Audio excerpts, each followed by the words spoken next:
হয়ে গেল আরেকটা নমুনার সাথে। নাম হলো মিস্টার সুরঞ্জিত বালা। তার মতে কোমরে ব্যথায় ভুগছেন, তাহলে এমনভাবে এক্সারসাইজ করুন। একটা ছবি দিয়েছে এআই থেকে।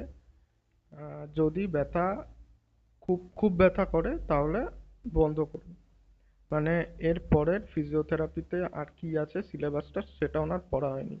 তাই ব্যথা বেশি হয়ে গেলে কি করবে বা এর পরের এক্সারসাইজের প্রোগ্রেশন কি হবে সেটা উনি অ্যাকচুয়ালি জানেন না। ব্যাপারটা হয়ে গেছে এটাই। মানে একটা র্যান্ডম ইমেজ দিয়ে দিয়েছে ফেসবুকে, বলেছে মানে কোনো জানতে চাননি যে মানে কোমরে ব্যথা তো বিভিন্ন কারণে হতে পারে। সব ব্যথা একটা এক্সারসাইজে তো এই এক্সারসাইজ করলে তো যেতে পারে না না। মানে পেশেন্ট বুঝে করুক, তাতে ওনার কিছু যায় আসে না। এটাই হয়ে গেছে ব্যাপার।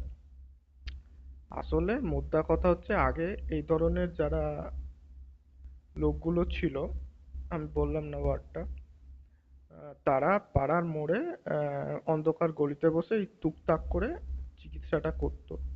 এখন হয়ে গেছে মোবাইল সস্তা, ডেটা সস্তা। এখন তারা ফেসবুকে এসে ডাইরেক্ট ওপেন হেগে দিচ্ছে, আবার শাহরুখ খানের ডিপির মানে ছবির মতো ডিপি দিয়ে। ঠিক আছে, এবার কাউকে তো এটা মানে পরিষ্কার করতে হবে না।